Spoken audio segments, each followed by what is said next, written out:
જય શ્રી કૃષ્ણ. રાધે રાધે. મારી યુટ્યુબ ચેનલમાં તમારું હાર્દિક સ્વાગત છે. મિત્રો, નવરાત્રિ શરૂ થઈ ગઈ છે, તો માતાના આશીર્વાદ મળી રહે તે માટે આપણે સાંભળીશું નવરાત્રિની કથા વિશે અને 9 દિવસ જે માતાની પૂજા થાય છે તેની કથાઓ વિશે. જો તમે માતા દુર્ગાના ઉપાસક છો તો વિડીયોને લાઈક કરી કમેન્ટમાં જય મા દુર્ગા અવશ્ય લખજો. અને જો તમે ચેનલને સબસ્ક્રાઈબ ન કરી હોય તો ચેનલને સબસ્ક્રાઈબ અવશ્ય કરજો, જેથી મા દુર્ગાની કૃપા આપણા સૌ ઉપર બની રહે. પ્રથમ દિવસે માતા શૈલપુત્રીની પૂજા કરવામાં આવે છે. હિન્દુ ધર્મમાં અને ખાસ કરીને શક્તિ ઉપાસનામાં એક મહત્વપૂર્ણ સ્થાન ધરાવે છે. માતા શૈલપુત્રી એ હિન્દુ ધર્મના નવદુર્ગાના સ્વરૂપોમાં પ્રથમ દેવી છે. નવદુર્ગાના 9 રૂપો છે અને નવરાત્રિના પહેલા દિવસે માતા શૈલપુત્રીની પૂજા કરવામાં આવે છે. શૈલ શબ્દનો અર્થ પર્વત થાય છે. આથી માતા શૈલપુત્રી પર્વતરાજ હિમાલયની પુત્રી છે. તેઓ સાક્ષાત પાર્વતીજીના રૂપ તરીકે ઓળખાય છે, જેમણે શિવજી સાથે વિવાહ કર્યા છે. માતા શૈલપુત્રીના જન્મ અને ઇતિહાસની શરૂઆત સતીના જન્મથી થાય છે. પૌરાણિક કથાઓ અનુસાર સતી પ્રજાપતિ દક્ષની પુત્રી હતી. દક્ષ પ્રજાપતિ બ્રહ્માજીના મનથી જન્મેલા પુત્ર હતા અને તેઓ દેવતાઓમાં એક પ્રતિષ્ઠિત સ્થાન ધરાવતા હતા. સતી બાળપણથી જ ભગવાન શિવની ઉપાસક હતી અને ભગવાન શિવને પતિ રૂપે મેળવવા માટે તેમણે તપસ્યા પણ કરી હતી. પરંતુ સતીના પિતા દક્ષને ભગવાન શિવ સાથે સતીના લગ્ન પસંદ ન હતા. દક્ષ પ્રજાપતિને શિવજીનું રૂપ અને તેમની જીવનશૈલી વિશે ખૂબ જ વાંધો હતો. પૌરાણિક કથા અનુસાર દક્ષે એક મોટા યજ્ઞનું આયોજન કર્યું હતું, જેમાં ભગવાન શિવને આમંત્રિત કર્યા નહીં અને અન્ય તમામ દેવતાઓને બોલાવ્યા હતા. પ્રજાપતિ દક્ષે તે યજ્ઞમાં તમામ દેવી દેવતાઓને આમંત્રણ મોકલ્યું હતું, પરંતુ ભગવાન શિવ અને દેવી પાર્વતીને આમંત્રણ આપ્યું નહીં. દેવી સતી જાણતી હતી કે તેના પિતા ચોક્કસપણે આમંત્રણ મોકલશે, પરંતુ તેવું થયું નહીં. તેઓ એ યજ્ઞમાં જવા માટે ખૂબ જ બેચેન હતા, પણ મહાદેવજીએ આમંત્રણ ન હોવાને કારણે ના પાડી દીધી. સતીને આ વાતને કારણે ઘણું દુઃખ થયું અને તે આમંત્રણ ન હોવા છતાં પિતાના યજ્ઞમાં હઠ કરીને દેવી સતી એ યજ્ઞમાં પહોંચી ગયા. તેમણે જોયું કે કોઈ પણ તેમની સાથે આદર અને પ્રેમથી વાત કરતો ન હતું. ફક્ત તેમની માતા એ પ્રેમથી વાત કરી હતી. ત્યાં તેમણે પોતાના પતિ શિવજીના અપમાનનો સામનો કરવો પડ્યો. ત્યાં બધા લોકો દેવી સતીના પતિ એટલે કે મહાદેવને તુચ્છ અને અપમાનિત કરી અપશબ્દ બોલતા હતા. રાજા દક્ષે પણ ભગવાન શિવનું ખૂબ જ અપમાન કર્યું. પોતાના પતિનું અપમાન સહન ન કરી શકવાને કારણે દેવી સતીએ યજ્ઞની અગ્નિમાં ખુદ હોમાઈને પોતાના પ્રાણ ત્યજી દીધા.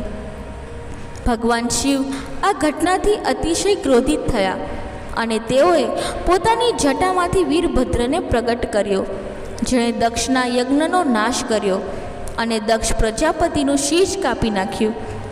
સતીના મૃત્યુ પછી તેઓએ પર્વતરાજ હિમાલયના ઘરે પુનર્જન્મ લીધો અને તેઓ શૈલપુત્રી તરીકે જાણીતા થયા. માતા શૈલપુત્રી ભગવાન શિવની પત્ની અને દેવસેના કાર્તિકેય તથા ગણેશજીની માતા છે. આ નવા રૂપમાં તેમણે શિવજી સાથે વિવાહ કર્યા. માતા શૈલપુત્રીનું સ્વરૂપ ખૂબ જ શાંતિપૂર્ણ અને દયાળુ છે. તેઓને 2 હાથ ધરાવતા બતાવવામાં આવ્યા છે. તેમના એક હાથમાં ત્રિશૂલ છે, જે શક્તિ અને ન્યાયનું પ્રતીક છે, અને બીજા હાથમાં કમળ છે, જે શાંતિ અને કૃપાનું પ્રતીક છે. તેઓ બળદ પર સવાર છે. માતા શૈલપુત્રીનું સ્વરૂપ ભક્તોને આત્મવિશ્વાસ અને શક્તિનું પ્રેરણા આપતું સ્વરૂપ છે. નવરાત્રિના પહેલા દિવસે તેમની પૂજા કરવામાં આવે છે અને માન્યતા છે કે આ દિવસે તેમની પૂજા કરવાથી ભક્તોને અલૌકિક આશીર્વાદ પ્રાપ્ત થાય છે. મિત્રો, હવે આપણે સાંભળીશું નવરાત્રિનો બીજો દિવસની કથા, એટલે કે બ્રહ્મચારિણીની કથા. નવરાત્રિના બીજા દિવસે બ્રહ્મચારિણી માતાની પૂજા ઉપાસનાનો મહિમા છે. માં બ્રહ્મચારિણીની પૂજા ઉપાસના કરવાથી, મંત્ર જાપ કરવાથી દેવી માતાની કૃપાથી સદાચાર, સંયમમાં વૃદ્ધિ થાય છે. તપ, ત્યાગ અને વૈરાગ્યની પ્રાપ્તિ થાય છે. માં બ્રહ્મચારિણીની જેમના એક હાથમાં અક્ષમાલા છે, બીજા હાથમાં કમંડલ છે. નવરાત્રિનો બીજો દિવસ માં બ્રહ્મચારિણી આરાધનાનો દિવસ છે. માં બ્રહ્મચારિણીના નામનો અર્થ થાય છે બ્રહ્મ એટલે તપસ્યા અને ચારિણી એટલે આચરણ કરવાવાળી માં. માં બ્રહ્મચારિણીની કથા કંઈક આવી છે. પોતાના પૂર્વજન્મના રૂપમાં હિમાલયના ઘરે પુત્રી રૂપે જન્મ થયો અને ભગવાન નારદના ઉપદેશથી તેમણે ભગવાન શંકરજીને પતિ રૂપે પ્રાપ્ત કરવા અત્યંત કઠિન તપ કર્યું હતું. આ દુષ્કર તપના પરિણામે માં તપશ્ચારિણી અર્થાત બ્રહ્મચારિણીના નામે પ્રખ્યાત થયા હતા. 1000 વર્ષ સુધી માં શૈલપુત્રીએ કેવળ ફળ ફૂલ ખાઈને વ્યતીત કર્યું હતું. 100 વર્ષ સુધી કેવળ શાક પર નિર્વાહ કર્યો હતો. એટલા માટે માતાનું નામ પડ્યું હતું શાંકભરી. કેટલાક દિવસો સુધી માતાએ ખુલ્લા આકાશ નીચે, વર્ષા ઋતુમાં અને ઉનાળામાં કઠોર તાપમાં કષ્ટ સહન કરીને પણ તપસ્યા ચાલુ રાખી હતી. આ કઠિન તપસ્યા તેમણે 3000 વર્ષો સુધી કરી હતી. જમીન પર પડેલા પાન અને બેલપત્ર ખાઈને દિવસો પસાર કર્યા હતા અને ભગવાન ભોલેનાથની આરાધના કરી હતી. અમુક સમય પછી માતાએ સુકાયેલા બેલપત્ર ખાવાના પણ છોડી દીધા હતા અને કેટલાય હજાર વર્ષો સુધી નિર્જળા નિરાહાર રહીને તપસ્યા કરી હતી. પર્ણ ખાવાનું પણ છોડી દીધું હતું અને આંખ છોડી દેવાના કારણે માતાનું નામ અપર્ણા પડ્યું હતું. કેટલાય હજારો વર્ષો સુધી તપસ્યા કરવાના કારણે માં બ્રહ્મચારિણી દેવીનું પૂર્વજન્મમાં શરીર એકદમ ક્ષીણ થઈ ગયું હતું, અત્યંત સુકાઈ ગયું હતું. આવી દશા જોઈને એમના માતા મેના અત્યંત દુઃખી થયા. આવી કઠિન તપસ્યા છોડવા માટે માં મેનાએ પોતાની પુત્રીને કહ્યું, ઓ માં, ઓ નહીં. ત્યારથી દેવી બ્રહ્મચારિણીના પૂર્વજન્મમાં એક નામ ઉમા પણ પડી ગયું હતું. માં પાર્વતીની તપસ્યાથી ત્રણેય લોકમાં હાહાકાર મચી ગયો હતો.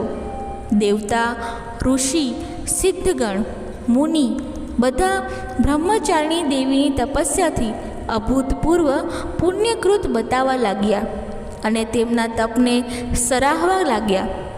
અંતમાં પિતામહ બ્રહ્માજીએ આકાશવાણી દ્વારા સંબોધિત કરીને પ્રસન્ન થઈને આવા સુંદર સ્વરોમાં કહ્યું કે હે દેવી પાર્વતી, આજ સુધી આવી કઠોર તપસ્યા કોઈએ કરી નથી અને કરશે પણ નહીં. આવી તપસ્યા તમારા દ્વારા જ સંભવ હતી. તમારી આ તપસ્યા ખૂબ જ સરાહનીય છે. તમારી મનોકામના સર્વભૂતો ભાવે પરિપૂર્ણ થશે. ભગવાન ભોલેનાથ, શિવ શંભુ તમને પતિ રૂપે પ્રાપ્ત થશે. તમે તપસ્યાથી વિરત થઈને ઘરે જાઓ. શીઘ્ર જ તમારા પિતા તમને બોલાવવા આવી રહ્યા છે. આવી રીતે માતા બ્રહ્મચારિણીએ પોતાની તપસ્યામાંથી મુક્ત થઈને પિતા અને માતા સાથે ઘરે ગયા. મા દુર્ગા દેવીજીનું આ બીજું સ્વરૂપ બ્રહ્મચારિણી સ્વરૂપની પૂજા આરાધના ભક્તો માટે સિદ્ધિ અને અનંત ફળ આપવાવાળું છે. મા બ્રહ્મચારિણીની ઉપાસનાથી મનુષ્યમાં તપ, ત્યાગ, વૈરાગ્ય, સદાચાર, સંયમની વૃદ્ધિ થાય છે. જીવનમાં કઠિન સંઘર્ષોમાં માતાના તપથી કર્તવ્ય પથમાંથી વિચલિત થવાતું નથી, એટલે કે સંપૂર્ણ વચન નિભાવી શકાય છે. તપસ્યા દ્વારા તપથી મનુષ્ય અડગ રહી શકે છે. મા બ્રહ્મચારિણી દેવીની કૃપાથી સર્વત્ર સિદ્ધિ વિજયની પ્રાપ્તિ થાય છે. દુર્ગા પૂજાના બીજા દિવસે માના આ સ્વરૂપ બ્રહ્મચારિણી સ્વરૂપની ઉપાસનાથી ભક્તો અનંત ગણું ફળ પ્રાપ્ત કરી શકે છે. મિત્રો, હવે સાંભળીશું નવરાત્રિના ત્રીજા દિવસની માતા એટલે કે ચંદ્રઘંટા માતાની. ત્રીજી રાત્રિના મહાદુર્ગા છે મા ચંદ્રઘંટા. નામ જ સાર્થક કરે છે કે ઘંટનો અવાજ માં કરે છે. ઘંટનો અવાજ ક્યારે થાય? જ્યારે નકારાત્મક પ્રભાવને દૂર કરવો હોય, આસુરી તત્વનો નાશ કરવો હોય, ત્યારે માં ઘંટ વગાડે છે.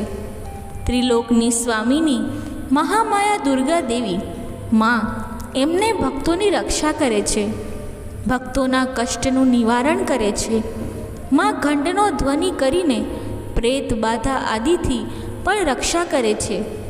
શરણાગત વત્સલ મહામાયા જોગમાયા તેમના ભક્તોને સદૈવ સચેત કરે છે. ચંદ્રઘંટા દેવીના ભક્ત અને ઉપાસક જ્યાં જાય છે ત્યાં તેમને શાંતિનો અનુભવ જરૂર થાય છે. માની આરાધના કરવાથી સદ્ગુણોની પ્રાપ્તિ અવશ્ય થાય છે.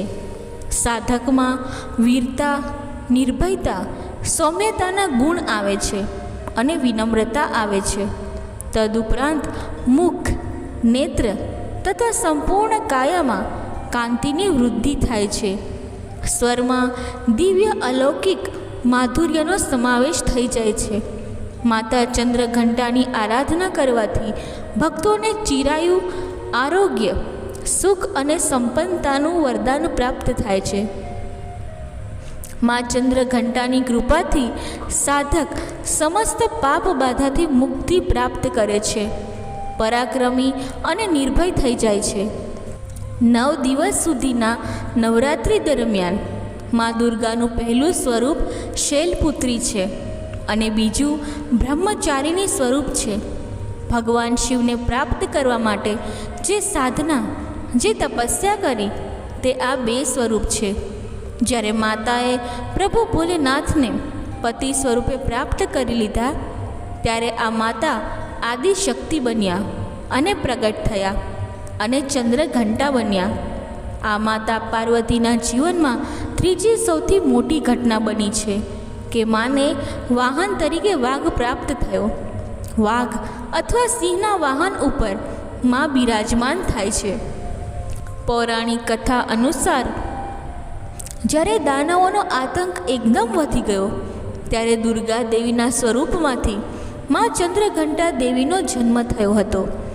સ્વરૂપ આવિર્ભાવ થાય છે. મહિષાસુર નામક રાક્ષસ જ્યારે દેવરાજ ઇન્દ્રનું સિંહાસન હડપી લે છે અને સ્વર્ગલોક ઉપર આધિપત્ય કરી લે છે ત્યારે દેવતાઓ અત્યંત ભયભીત થઈને ત્રિદેવની શરણે જાય છે. પરમપિતા બ્રહ્માજી, શ્રી હરિ વિષ્ણુ અને ભગવાન શિવની સહાયતા માંગવા લાગે છે. આ સાંભળીને ત્રિદેવ ભગવાન શિવ અત્યંત ક્રોધિત બની ગયા અને ત્રિદેવ ભગવાન શિવના ક્રોધથી ત્રણેયના મુખમાંથી એક શક્તિ ઉત્પન્ન થઈ જે દેવીના રૂપમાં હતી. ભગવાન શિવે એ દેવીને ત્રિશૂળ આપ્યું, ભગવાન શ્રી હરિનારાયણે ચક્ર આપ્યું તથા દેવી દેવતાઓએ પણ પોતપોતાના અસ્ત્રો શસ્ત્રો આપ્યા. ત્યારે ઇન્દ્રદેવે માને એક ઘંટ આપ્યો જેના કારણે મા ચંદ્રઘંટા મહિષાસુરનો વધ કરવા પહોંચી ગયા. માનું આ સ્વરૂપ જોઈને મહિષાસુર એકદમ હતપ્રદ થઈ ગયો, જાણે કે સ્વયં કાળ તેમની સામે આવીને ઊભું છે તેમ મહિષાસુરને લાગ્યું. જ્યારે મહિષાસુરે માતા ઉપર હુમલો કર્યો ત્યારે મા ચંદ્રઘંટાએ મહિષાસુરનો સંહાર કરી નાખ્યો. આ પ્રકારે મા ચંદ્રઘંટાએ દેવતાઓની રક્ષા કરી. માટે મા ચંદ્રઘંટા દેવીની ઉપાસના કરવાથી મા આસુરી જીવોથી સદૈવ રક્ષા કરતા રહે છે. બોલો મા ચંદ્રઘંટાની જય. મા દુર્ગા દેવીના ચોથા સ્વરૂપનું નામ છે કુષ્માંડા.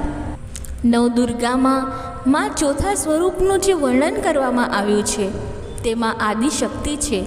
પોતાના મંદ હાસ્યથી અંડાકારના રૂપમાં અર્થાત બ્રહ્માંડને ઉત્પન્ન કરવાને કારણે માનું નામ પડ્યું કુષ્માંડા. જ્યારે સૃષ્ટિનું કોઈ અસ્તિત્વ ન હતું, ચારેય કોર અંધકાર જ અંધકાર વ્યાપેલો હતો, ત્યારે દેવીએ પોતાના ઈશત હાસ્યથી બ્રહ્માંડની રચના કરી હતી. એટલા માટે દેવીનું એક નામ આદ્યશક્તિ પણ છે. સૃષ્ટિની આદિ સ્વરૂપ આદિશક્તિ છે. આ પહેલાં બ્રહ્માંડનું અસ્તિત્વ ક્યારેય ન હતું. માનું નિવાસ સ્થાન સૂર્યમંડળમાં છે. સૂર્યલોકમાં નિવાસ કરવાની ક્ષમતા માત્ર મા કુષ્માંડામાં જ છે. શક્તિ કેવળ આ મા કુષ્માંડામાં જ છે. શરીરની કાંતિ અને પ્રભા પણ સૂર્ય સમાન દેપમાન છે. માનું તેજની તુલના ક્યાંય થઈ શકતી નથી.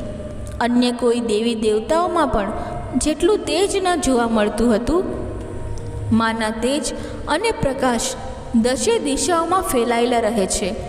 બ્રહ્માંડની બધી વસ્તુઓમાં, પ્રાણીઓમાં જે કંઈ તેજ સ્વરૂપ છે તે બધું મા કુષ્માંડાની કૃપાથી છે. માને 8 ભુજા છે. અતઃ મા અષ્ટભુજા દેવીના નામે પણ વિખ્યાત છે. માના હાથમાં ક્રમશઃ કમંડલ, ધનુષબાણ, કમલ પુષ્પ, અમૃતપૂર્ણ કળશ અને ચક્ર તથા ગદા છે. 8મા હસ્તમાં નવનિધિ અને સિદ્ધિઓ દેવાવાળી જપમાલા છે. માનું વાહન સિંહ છે. માની ભક્તિ કરવાથી, માની આરાધના કરવાથી મનુષ્યના શરીરમાં રહેલા માનસિક શારીરિક રોગ નષ્ટ થાય છે. માના મંત્ર જપ કરવાથી, રૂપ મહિમા પૂજા વિધિ કરવાથી મા સદૈવ આ બ્રહ્માંડમાં દરેક જીવની રક્ષા કરે છે. નવરાત્રિનો ચોથા દિવસની અધિશાસ્ત્રી દેવી કુષ્માંડા દેવી છે. માન્યતા છે કે મનુષ્ય સાચા હૃદયથી, ભાવથી, પ્રેમથી માની પૂજા કરે, ઉપાસના કરે તો તેને પરમ પદની પ્રાપ્તિ થાય છે. નવરાત્રિના ચોથા દિવસે સૂર્ય જગતને જીવન આપે છે અને કુષ્મા સ્વયં સૂર્યની જ શક્તિ છે. સૂર્યદેવના મૂલમાં નિવાસ કરે છે. માની કથા કંઈક આવી છે. એકવાર જાતુકાસુરની હાર બાદ મહાન અસુર યોદ્ધા સુકેશના પુત્ર માલી અને સુમાલી નામના 2 અસુર ભગવાન મહાદેવના આશીર્વાદ પ્રાપ્ત કરીને ઘોર તપ કરે છે.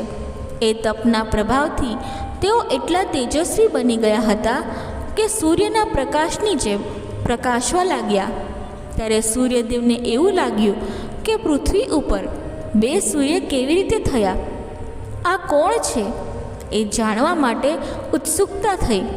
પરંતુ સૂર્યનારાયણ દેવ કર્મ પ્રધાન હોય, તેઓ પોતાના કર્મથી વિચલિત ન થઈ શકે. એટલે કે પોતે જે ઉદય અને અસ્ત સમયસર થાય છે તે કાર્ય એમને કરવાનું જ છે. પરંતુ છતાં પણ સૂર્યનારાયણ દેવ પોતાના કાર્યમાંથી છૂટ થયા અને તે બંને જે અસુર સૂર્યના પ્રકાશની જેમ, ગોળાની જેમ પ્રકાશમાન હતા, તેને જોવા માટે આવી ગયા. જ્યારે તેઓ નજીક આવ્યા તો બંને માલી અને સુમાલી બળીને ખાક થઈ ગયા. જ્યારે ભગવાન મહાદેવને આ વાતની ખબર પડી ત્યારે તેઓએ સૂર્યનારાયણ દેવ ઉપર એક ત્રિશૂળ છોડ્યું અને કહ્યું કે આ સૂર્ય બળીને ભસ્મ થઈ જાય. પરિણામ સ્વરૂપ સંપૂર્ણ વિશ્વ સૌરમંડળમાં અંધકાર છવાઈ ગયો અને અંધકારને કારણે આ સૃષ્ટિ ભયાવહ લાગવા લાગી. ગુરુત્વાકર્ષણમાં પણ હાનિ થઈ ગઈ અને સંપૂર્ણ અસંતુલન વ્યાપી ગયું. સૂર્યનારાયણ બેહોશ થઈ ગયા. ત્યારે પિતા કશ્યપજી રોવા લાગ્યા અને પિતા કશ્યપે પણ શિવજીને શાપ આપ્યો કે જેમ તમે મારા પુત્રને માર્યો છે તેમ તમે પણ પોતાના પુત્રને મારશો. આપણે ગણપતિજીની કથામાં જાણીએ છીએ કે આમ એક દિવસ તે પોતાના દીકરાને પણ મારશે. આવો શ્રાપ કશ્યપ ઋષિએ આપ્યો. જ્યારે ભગવાન મહાદેવને ખ્યાલ આવ્યો ત્યારે તેઓ દેવી પાર્વતી પાસે ગયા અને શ્રાપમાંથી મુક્તિ માટે પ્રાર્થના કરવા લાગ્યા. ત્યારે દેવી પાર્વતી બ્રહ્માંડની સ્વામિની હોય માટે તેઓ સૂર્યદેવ પાસે ગયા અને પોતાની ઉગ્રતાથી અગ્નિ પ્રકાશથી એક ગોલાકાર શરીર બનાવ્યું અને તેને સૂર્ય નામ આપ્યું.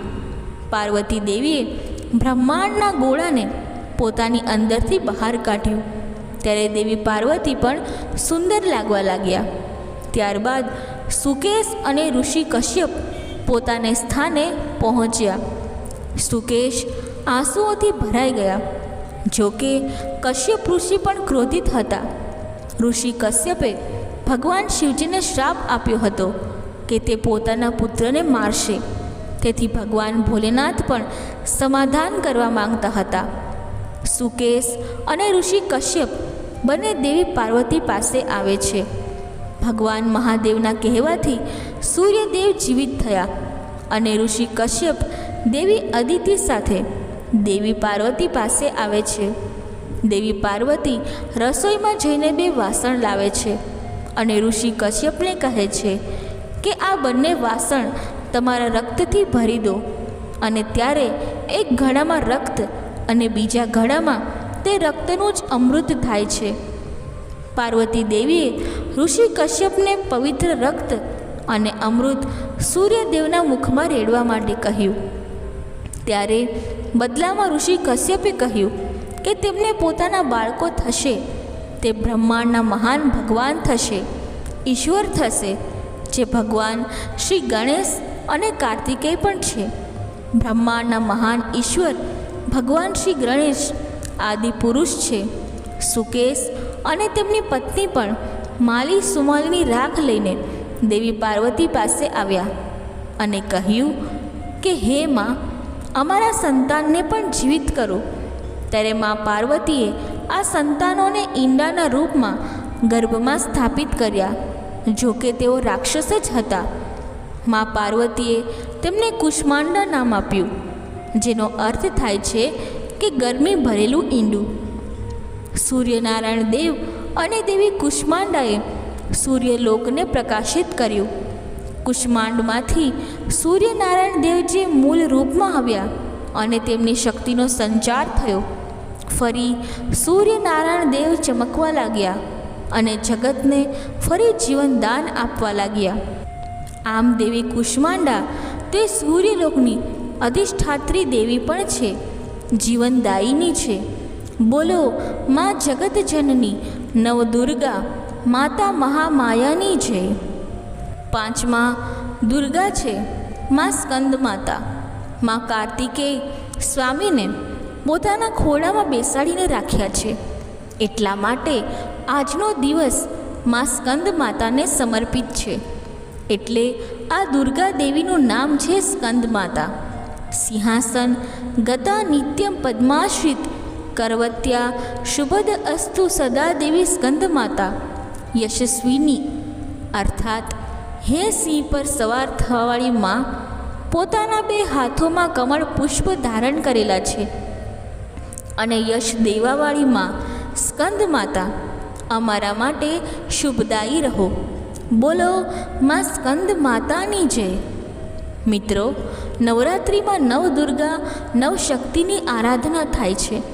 ભક્તો માં નવદુર્ગાની આરાધના કરીને મનોવાંછિત ફળની પ્રાપ્તિ તો કરી શકે છે, પરંતુ જીવનમાં રહેલી અશુદ્ધિ છે, અશાંતિ છે, આસુરી વૃત્તિ છે, તેનો પણ નાશ કરી શકે છે.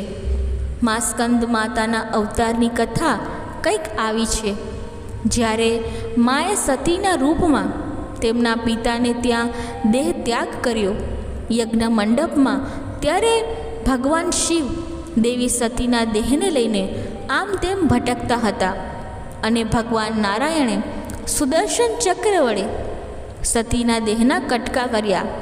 ભગવાન મહાદેવ ત્યારે સંસારના બંધનોને દૂર કરીને તપસ્વીનું રૂપ ધારણ કરીને પહાડોની વચ્ચે ચાલ્યા ગયા. એ સમય દરમિયાન તારકાસુર અને સુર પદ્મન નામના 2 અસુરો બ્રહ્માજીની ઘોર તપસ્યા કરવા લાગ્યા અને બ્રહ્માજી પ્રસન્ન પણ થયા ત્યારે તેઓએ વરદાન માંગ્યું કે અમારું વધ માત્ર મહાદેવનું સંતાન જ કરી શકે, કારણ કે તેઓ જાણતા હતા કે મહાદેવ તો તપસ્યામાં લીન છે. તેઓ ક્યારે લગ્ન નહીં કરે અને તેમને ક્યારે સંતાન નહીં થાય તો પોતે મરશે પણ નહીં. આમ વિચારીને તેઓ ચિંતા મુક્ત થઈને અભય પ્રાપ્ત કરીને આમ તેમ આખા જગતમાં તેઓ અત્યાચાર કરવા લાગ્યા, દુઃખ આપવા લાગ્યા. દરેક જીવને, મનુષ્યને. ત્યારે દેવતાઓ ભગવાન નારાયણ પાસે મદદ માટે જાય છે. ત્યારે દેવતાઓએ નારદજીને કહ્યું કે તમે જો સતી પાર્વતી કે જે હિમાલયને ત્યાં જન્મ્યા છે તેમને જઈને કહો કે શિવને પતિ રૂપે પ્રાપ્ત કરે, ઘોર તપસ્યા કરે.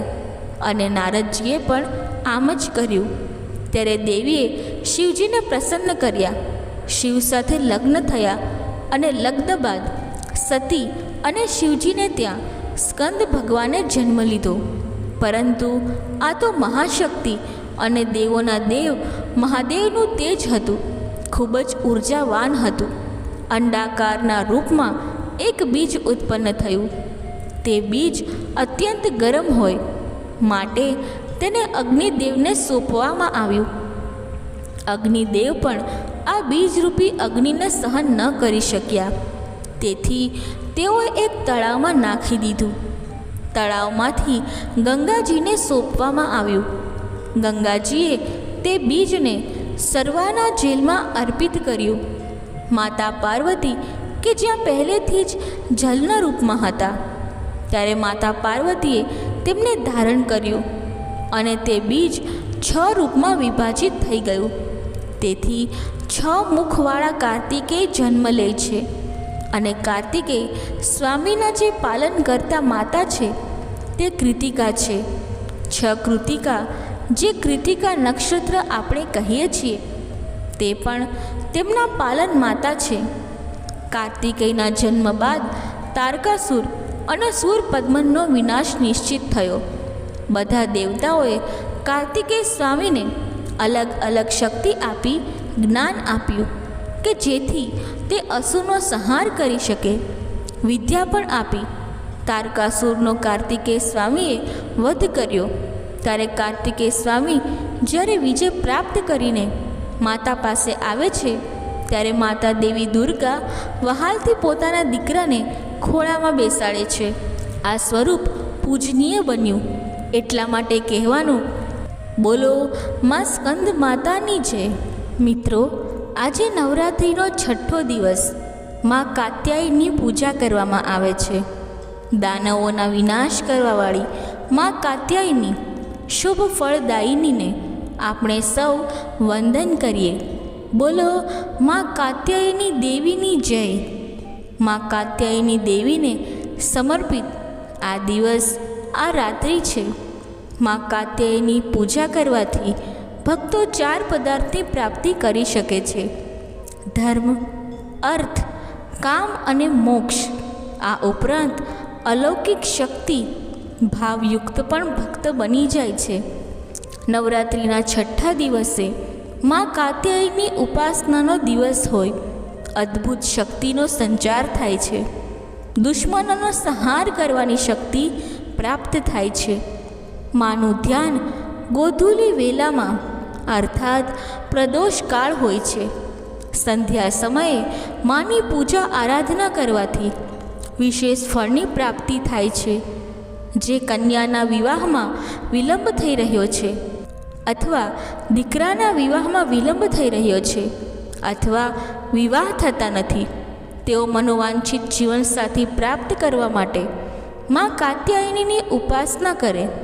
નવરાત્રિના 6થા દિવસે દુર્ગા દેવી કાત્યાયની કહેવાય છે. માં આદિશક્તિ, મહામાયા, જોગમાયા. મહર્ષિ કાત્યાયનના તપસ્યાથી પ્રસન્ન થઈને પુત્રી રૂપે જન્મ્યા. માટે કાત્યાયની માં, કાત્યાયનીનું સ્વરૂપ વર્ણન જોઈએ તો માને 4 ભુજાઓ છે. માતાજી એક ભુજા દ્વારા અભય વરદાન પોતાના ભક્તોને આપી રહ્યા છે. બીજી ભુજાથી વરમુદ્રા વરદાન આપી રહ્યા છે અને ત્રીજી ભુજામાં તલવાર શોભી રહી છે તથા એક હસ્તમાં કમળ પુષ્પ છે જે શાંતિનું પ્રતીક છે. માની ઉપાસના કરવાથી જીવનમાં રહેલ રોગ, કષ્ટ, પીડા, સંતાપ, ભય આદિ નાશ પામે છે. માનો મંત્ર છે, સ્તુતિ છે, યા દેવી સર્વભૂતેષુ કાત્યાયની રૂપેણ સંસ્થિતા નમસ્તસ્યે નમસ્તસ્યે નમસ્તસ્યે નમો નમઃ.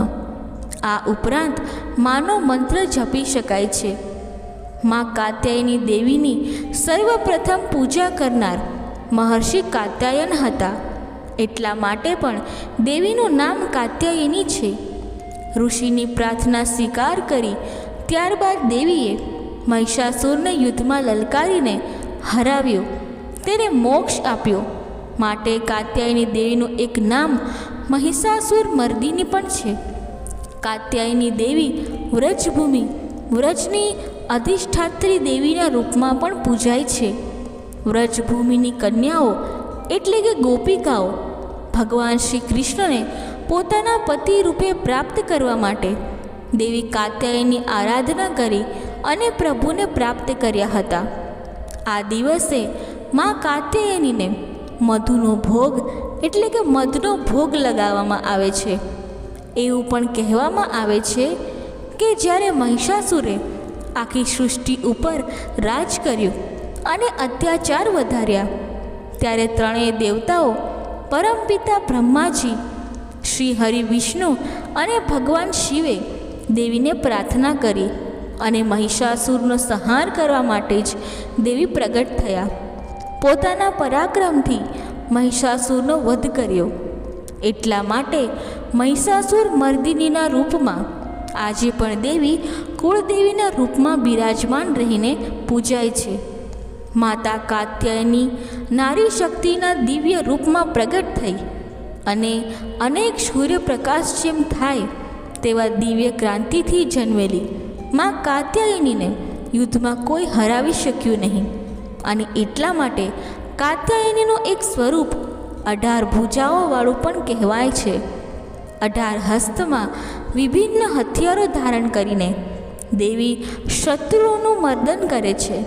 ક્રમશઃ ત્રિશૂલ, ચક્ર, શંખ, ગદા, તલવાર, ઢાલ, ધનુષ તથા વજ્ર, ગદા અને કુલ્હાડી, માળા, ગુલાબજળ આદિ ધારણ કરીને મા ભક્તોને અભય વરદાન આપે છે અને શત્રુઓ, રાક્ષસોનું કે નકારાત્મક પ્રભાવનો નાશ કરે છે. માતાનું વાહન સિંહ છે, જે મહિષાસુરના સંહાર કરવામાં માતાના સહાયક થયા. માટે આ દિવસે કાત્યાયની માતાજીની સાથે તેમના વાહન સિંહની પણ પૂજા થાય છે. મિત્રો, નવરાત્રિનો 7મો દિવસ મા દેવી દુર્ગાજીનું 7મું સ્વરૂપ, 7મી શક્તિ મા કાલરાત્રિની પૂજા આરાધનાનો શુભ દિવસ. શુભમ કરી દેવી કાલરાત્રિની પૂજા કરવાથી મનુષ્યના સર્વે પાપોના નષ્ટ થાય છે. માની કૃપાથી પોઝિટિવ શક્તિ, સકારાત્મક શક્તિનો પ્રભાવ જીવનમાં જોવા મળે છે. કાલરાત્રિ માના શરીરનો રંગ અંધકારમય કાળો છે. માના વાળ વિખરાયેલા છે અને ગળામાં વિદ્યુતની જેમ ચમકે એવી માળા ધારણ કરેલી છે. માને 3 નેત્ર છે, માટે મા કાલરાત્રિ ત્રિનેત્રા પણ કહેવાય છે. માના 3 નેત્રો બ્રહ્માંડની જેમ ગુણ સદૃશ્ય છે. નેત્રોમાંથી હંમેશા વિદ્યુતની સમાન ચમકેલી કિરણો નીકળતી રહે છે. માની નાસિકાના શ્વાસ ઉચ્છ્વાસમાં ભયંકર જ્વાળાઓ નીકળે છે, અગ્નિ સમાન. માનું વાહન અધર્પ એટલે કે ગધેડો છે. મા ચતુર્ભુજા છે. 4 હસ્તમાં ક્રમશઃ મા ભક્તોને વરમુદ્રા દ્વારા વરદાન પ્રાપ્ત કરાવે છે. મા અભય વરદાન મુદ્રામાં પણ છે અને માના એક હાથમાં લોઢાના કાંટા છે અને માના એક હાથમાં ખડક કટાર ધારણ કરેલી છે, જેના દ્વારા એ આસુરી શક્તિનો નાશ કરે છે, પાપોનો નાશ કરે છે અને પોતાના ભક્તોને શુભ શાંતિ પ્રદાન કરીને અભય વરદાન આપે છે. માં કાલરાત્રિનું સ્વરૂપ જોવામાં અત્યંત ભયાનક છે, પરંતુ તે સદૈવ શુભ ફળ આપનારી છે. માટે માને કહેવાય છે કે શુભમ કરી દેવી. ભક્તોના સર્વે પ્રકારના ભયને હરવાવાળી દેવી કાલરાત્રિ છે. માટે માથી ડરવાની, માના સ્વરૂપથી ડરવાની કોઈ જરૂર નથી. દુર્ગા પૂજાના 7મા દિવસે કાલરાત્રિ દેવીની ઉપાસનાનું વિધાન છે. માં કાલરાત્રિની કથા પણ નિરાળી છે. દેવી ભાગવત પુરાણ અનુસાર દેવી કાલરાત્રિ યુદ્ધમાં ચંડ અને મુંડના વાળ પકડીને ખડકથી માએ બંનેના મસ્તક ધડથી અલગ કરી દીધા. દેવીએ ચંડમૂળના મસ્તક લાવીને દેવી કૌશિકીની પાસે આવીને કહ્યું કે ચંડમુંડ નામના પશુઓનું શિર છેદન કરીને હું તમારા ચરણોમાં રાખી દઉં છું. આ યુદ્ધમાં તમે સ્વયં શુંભ અને નિશુંભનો વધ કરો. ત્યારે કૌશિકી દેવીએ પ્રસન્ન થઈને દેવી કાલરાત્રિને કહ્યું, હે દેવી, ચંડમુંડનો વધ કરવાને કારણે આજથી તમારા ભક્તગણો તમને ચામુંડા દેવીના નામથી પણ બોલાવશે. ત્યારથી દેવી કાલરાત્રિને જ ચામુંડા દેવી કહેવાય છે. આમ દેવી કાલરાત્રિનું નામ ચામુંડા પડ્યું હતું. ત્યાંથી ભક્તો ચામુંડા દેવીની આરાધના કરીને મનોવાંછિત ફળની પ્રાપ્તિ કરી શકે છે. માં સર્વે ભયમાંથી મુક્ત કરીને ભક્તોને અભય વરદાન આપે છે. શરણાગત વત્સલ દેવીમાં ચામુંડા છે. દેવી કાલરાત્રિની સાધનાથી ઘણા લાભ પણ થાય છે. દેવી કાલરાત્રિનો પિંગલા નાળી પર અધિકાર માનવામાં આવે છે. દેવી તમામ સિદ્ધિઓને પ્રદાન કરવાવાળી છે. બોલો માં કાલરાત્રિની છે. નવરાત્રિના 8મા દિવસ 8મી તિથિ 8મું નવરાત્ર 8માં દુર્ગા મા મહાગૌરીની પૂજા આરાધના જે પૂજાનું ફળ છે. સર્વે પાપ સંતાપ દૈન્ય દુઃખ દૂર કરવા માટે અક્ષ પુણ્યની પ્રાપ્તિ માટે માં મહાગૌરીની પૂજા આરાધના ઉપાસના થાય છે. માં દુર્ગાજીની 8મી શક્તિનું નામ છે મહાગૌરી. માનો વર્ણ પૂર્ણતઃ ગૌર છે, માટે પણ માને મહાગૌરી કહેવાય છે. ગૌર વર્ણની ઉપમા શંખ ચંદ્રમા સાથે કરવામાં આવી છે. કુંદના ફૂલ સાથે કરવામાં આવી છે. માની આયુ માત્ર 8 વર્ષની માનવામાં આવે છે. માના સમસ્ત વસ્ત્ર શ્વેત કલરના છે. આભૂષણ આદિ પણ શ્વેત છે. માને 4 ભુજા છે અને વાહન છે વૃષભ. માની 4 ભુજાઓમાં ક્રમશઃ અભય મુદ્રાથી મા ભક્તોને અભયદાન આપી રહ્યા છે. માના હાથમાં ત્રિશૂળ છે, એક હાથમાં ડમરું છે અને એક હાથથી મા વર મુદ્રા વરદાન પોતાના ભક્તોને આપી રહ્યા છે.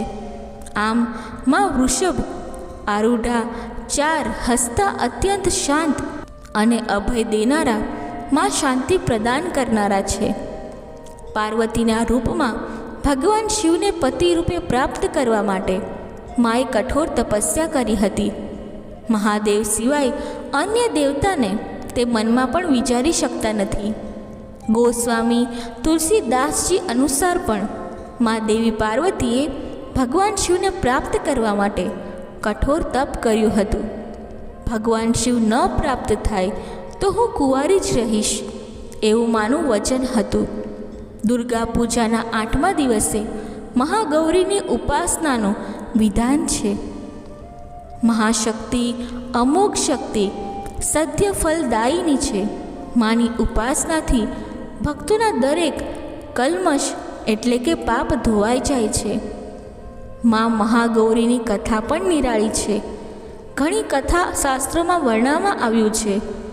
શાસ્ત્રો અનુસાર મા મહાગૌરી દેવી પાર્વતીનું જ રૂપ માનવામાં આવે છે અને શિવને પતિ રૂપે પ્રાપ્ત કરવા માટે કઠોર તપસ્યા કરી હતી. એકવાર ભગવાન ભોળાનાથે પાર્વતીજીને જોઈને કંઈક કહ્યું, જેથી દેવી મનમાં આહત થયા અને પાર્વતીજી તપસ્યામાં ફરી લીન થઈ ગયા. મા પાર્વતીની કઠોર તપસ્યાના કારણે માનું શરીર એકદમ કાળું પડી ગયું હતું અને તપસ્યાથી પ્રસન્ન થઈને સંતુષ્ટ થઈને જ્યારે ભગવાન મહાદેવે દેવીને ગંગાજીના પવિત્ર જળથી મળ ધોયો, વિદ્યુત પ્રભા સમાન અત્યંત કાંતિમાન માં બની ગયા, ગોર વર્ણના બની ગયા. ત્યાંથી માનું નામ પડ્યું મહાગૌરી. પાર્વતીજીનો રંગ અત્યંત જપપૂર્ણ હતો. તેમની છટા ચાંદની જેવી શ્વેત વર્ણની હતી, ધવલ હતી. ભગવાને દેવી ઉમા પાર્વતીને જોયા ત્યારે દેવી અત્યંત શ્વેત વર્ણ, શ્વેત વસ્ત્ર, શ્વેત આભૂષણથી પ્રસન્ન મન હતા. આ જોઈને પ્રભુએ તેમને ગૌર વર્ણ થવાનું વરદાન આપ્યું, માટે પણ દેવી કહેવાયા મહાગૌરી. બીજી કથા અનુસાર જ્યારે ભગવાન મહાદેવને પ્રાપ્ત કરવા માટે દેવી પાર્વતીએ કઠોર તપ કર્યું ત્યારે દેવીનો રંગ તપસ્યાને કારણે શ્યામ પડી ગયો હતો. જ્યારે દેવીની તપસ્યાથી મહાદેવ પ્રસન્ન થયા ત્યારે ગંગાજળથી મહાદેવીનો અભિષેક કરવામાં આવ્યો. અભિષેકના કારણે દેવીનું જે શરીર હતું તે અત્યંત કાંતિમાન ગૌર વર્ણનું બની ગયું, માટે માતા મહાગૌરી કહેવાયા. મહાગૌરીના રૂપમાં કરુણામય, સ્નેહમય, શાંતિ અને મૃદુલ દેખાતા મહાગૌરી અત્યંત સુંદર વર્ણના ભગવાન મહાદેવને મોહિત કરનારા હતા. દેવીના રૂપની પ્રાર્થના કરતા સર્વે દેવગણ, ઋષિગણ પણ કહેવા લાગ્યા, સર્વ મંગલ માંગલ્યે શિવે સર્વાર્થ સાધિકે શરણ્ય ત્રંબકે ગૌરી નારાયણી નમસ્તુતે, નારાયણી નમસ્તુતે. આ રીતે સર્વ દેવી દેવતા, ઋષિગણ પ્રાર્થના કરવા લાગ્યા. મહાગૌરીજીના સંબંધમાં એક અન્ય કથા પણ પ્રચલિત છે. એ કથા અનુસાર એક સિંહ ઘણા સમયથી ભૂખ્યો હતો. તે ભોજનની તલાશમાં ત્યાં પહોંચ્યો જ્યાં દેવી ઉમા તપસ્યા કરતા હતા. ભગવાન શિવને પ્રાપ્ત કરવા માટે દેવીને જોઈને સિંહ પણ ભૂખ્યો તરસ્યો દેવીની તપસ્યા ત્યાં ચાલતી હતી ત્યાં બેસી ગયો. તે કઠોર તપના સ્થાન પર રાહ જોઈને બેસી ગયો કે ક્યારે આ દેવી ઊભા થાય અને પોતે તેનું ભોજન કરે. આ જ ઇંતજારમાં ઘણો સમય પસાર થઈ ગયો. સિંહ પણ એટલો કમજોર થઈ ગયો કે તે જગ્યાએથી ઊભો પણ થઈ શકતો ન હતો. દેવી જ્યારે તપમાંથી ઊભા થયા ત્યારે સિંહની દશા જોઈને દેવીને ઘણી દયા આવી. ત્યારે માએ વિચાર્યું કે આ સિંહે પણ મારી જેમ તપસ્યા જ કરી છે. સિંહને માએ પોતાનું વાહન બનાવ્યું અને શક્તિ આપી. ત્યારથી દેવી મહાગૌરીનું વાહન સિંહ પણ છે. આમ મહાગૌરીનું વાહન સિંહ અને બળદ બે કહેવાયા છે. બોલો માં મહાગૌરીની જય. નવરાત્રિના 9મા શક્તિ, 9મા દુર્ગા માં સિદ્ધિદાત્રી છે. સિદ્ધિદાત્રી દરેક પ્રકારની સિદ્ધિ આપવાવાળી દેવી હોવાથી માનું નામ છે સિદ્ધિદાત્રી. માર્કંડેય પુરાણ અનુસાર અણિમા, મહિમા, ગરિમા, લઘિમા, પ્રાપ્તિ, પ્રાકાપ્ય, પ્રાકામ્ય, ઈશિત્વ અને વશિષ્ઠત્વ આ 8 સિદ્ધિ કહેવામાં આવી છે. આ 8 સિદ્ધિ અને નવનિધિના દાતા એવામાં સિદ્ધિદાત્રી છે.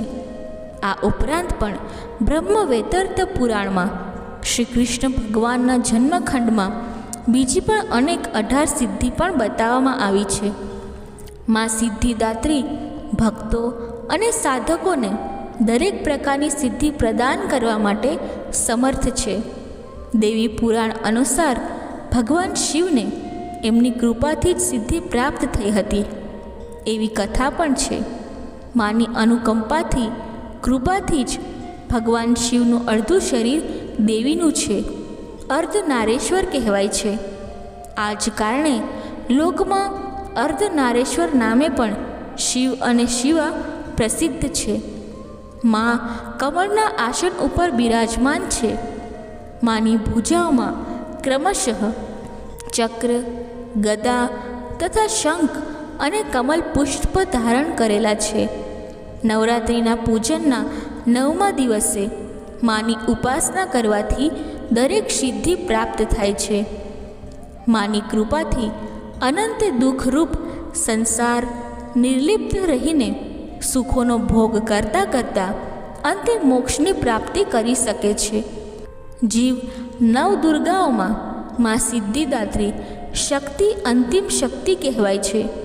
અન્ય 8 દુર્ગાઓની પૂજા ઉપાસના શાસ્ત્રીય વિધિ વિધાન અનુસાર કરવાથી ભક્ત દુર્ગા પૂજાના 9મા દિવસે મા સિદ્ધિદાત્રીની ઉપાસના માટે પ્રવૃત્ત થાય છે. સિદ્ધિદાત્રી માની ઉપાસના પૂર્ણ થયા બાદ જ ભક્તોની સાધકોની લૌકિક અને પારલૌકિક બધી પ્રકારની મનોકામનાઓ પૂર્ણ થઈ શકે છે. સિદ્ધિદાત્રી માની કૃપાપાત્ર ભક્તના ભીતરમાં કોઈ એવી કામના શેષ વધતી નથી, એટલે કે એકદમ મનમાં હૃદયમાં સંતોષ પેદા થાય છે. બધી સાંસારિક ઈચ્છાઓ, આવશ્યકતાઓ, સ્પૃહાઓ ઉપરાંત ઉઠીને માનસિક રૂપથી મા ભગવતીના દિવ્ય લોકમાં વિચરણ કરતો ભક્ત માની કૃપાથી કૃપારસને નિરંતર પાન કરતો રહે છે. વિષય ભોગ તો જાણે શૂન્ય થઈ જાય છે. મા ભગવતીનું પરમ સાનિધ્ય જ સર્વસ્વ થઈ જાય છે. પરમપદની પ્રાપ્તિ બાદ જેમ અન્ય વસ્તુની આવશ્યકતા રહેતી નથી, તેમ મા સિદ્ધિદાત્રીની ઉપાસના, આરાધના, ભક્તિથી મનુષ્ય ભક્તોના જીવનમાં, સાધકોના જીવનમાં કોઈ વાતની આવશ્યકતા રહેતી નથી. મા ચરણોમાં સાનિધ્ય પ્રાપ્ત કરવા માટે નિરંતર નિયમનિષ્ઠ રહીને મા સિદ્ધિદાત્રીની ઉપાસના કરવી જોઈએ. મા ભગવતીનું સ્મરણ, ધ્યાન, પૂજન તથા સંસારની અસારતાનો બોધ કરાવે એવી વાસ્તવિકતા પરમ શાંતિદાયક અમૃત પદની તરફ લઈ જાય છે. માની પૂજા આમ તો ભક્તોએ પોતાની અંદર રહેલા દુર્ગુણો, અશાંતિને જ મારવાની હોય છે. દુર્ગા પૂજા દ્વારા માની આરાધના કરીને શાંતિ, સુખ, સમૃદ્ધિ, સૌભાગ્ય, ભક્તિ અને મુક્તિ પ્રાપ્ત કરવાની હોય છે. દુર્ગા પૂજામાં, નવરાત્રિ પૂજનમાં મા સિદ્ધિદાત્રી 9મી શક્તિ કહેવાય છે. દેવી સિદ્ધિદાત્રી અત્યંત સૌમ્ય સ્વરૂપા છે. સર્વે ઋષિ મુનિઓ, દેવતાગણ માની સેવા પૂજા કરતા રહે છે. મા સિદ્ધિદાત્રી કમલના આસન ઉપર બિરાજમાન છે. કમળનું આસન એ શાંતિ, સુખનું પ્રતીક છે. માની સવારી સિંહ પણ કહેવાય છે. મા સિદ્ધિદાત્રીનું આ સ્વરૂપ ભક્તોને શાંતિ આપે છે, અનુકંપા વરસાવે છે. દેવતા, ઋષિમુનિ, અસુર, નાગ, મનુષ્ય બધા જ માના ભક્ત છે. દેવીજીની ભક્તિ હૃદયથી કરવાથી મા એના ઉપર સ્નેહ લૂંટાવે છે. મા સિદ્ધિદાત્રીની પૂજા કરવાથી 9મા દિવસે નિર્વાણ ચક્રનું ભેદન થાય છે. મિત્રો, કથા બોલતી વખતે જો મારાથી કોઈ ભૂલ થઈ હોય તો હું ક્ષમા માંગુ છું અને આશા રાખું છું કે તમને આ કથા પસંદ આવી હશે. જો આ કથા તમને પસંદ આવી હોય તો વિડીયોને લાઈક કરી ચેનલને સબસ્ક્રાઈબ જરૂરથી કરજો અને કમેન્ટ બોક્સમાં જય મા અંબે જરૂરથી લખજો. ધન્યવાદ. જય શ્રી કૃષ્ણ. રાધે રાધે.